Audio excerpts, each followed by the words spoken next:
रामकृष्ण हरी रामकृष्ण हरी. दरवर्षाप्रमाणे आपली दिंडी आपली वाशी गावामध्ये जागृती मंदिराला आलेली आहे. या आमच्या दरवर्षी येणाऱ्या वैशाली नितीन कुमार भगत. तुम्ही सांगा तुमचं पूर्ण नाव. नमस्कार, मी वैशाली नितीन भगत. या दिंडीच्या बरोबर दोन पावलं पुढे चालली नाहीतर उभी राहिली, हे माझं मोठं भाग्य आहे. आणि अशीच मला देवाने बुद्धी द्यावी की मी दरवर्षी इथे 2 मिनटं का होईना पण मी यावं, 2 मिनटं बोलावं सगळ्यांशी आणि एक तरी टप्पा पुढे यावं. पुढं मी प्रयत्न करणार. बरं बाळा, तुझं नाव सांग आणि तू काय करते सांग. नमस्कार, मी स्वरा भगत. मी आता 12वी पास. मला वाटतं स्वरा नितीन कुमार भगत आणि आम्ही हजेरी घेतो ना मुलांची. नमस्कार, माझं सिया नितीन कुमार भगत. मी आता इंजिनिअरिंग करते. तुझी डेट ऑफ बर्थ सांग. Date of 27/10/2005. असं मुद्दा बोलतो. मला माझी मुलगी मोठी आहे ना, मला मुली खूप गोड वाटतात. पण आम्ही हे आमचे गुरुमाऊली आहेत. हरिभक्त परायण भगवान महाराज आव्हाड आमचा देव माणूस आहे. संपला विषय.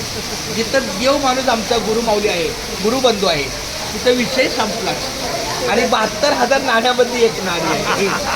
आपल्या 72,000 नाड्यामधली ही एक नाडी आहे. चला बोला रामकृष्ण हरी. आणि सालाबादप्रमाणे दरवर्षी आमच्या ह्या माऊली काही वैशालीत आहे. त्यांचं माहेरचं नाव कारंडे आहे.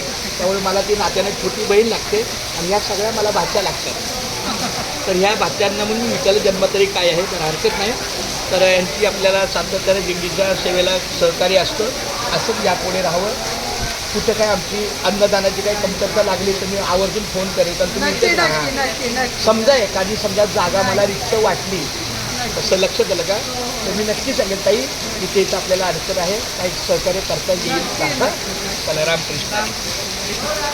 तुमच्या मुखातून ऐकायचं आहे. मुखातून ऐकण्यापेक्षा आता आपण सर्वांच्या मुखातून ऐकलं ते अतिशय सुंदर स्वर होतं. क्या बात आहे.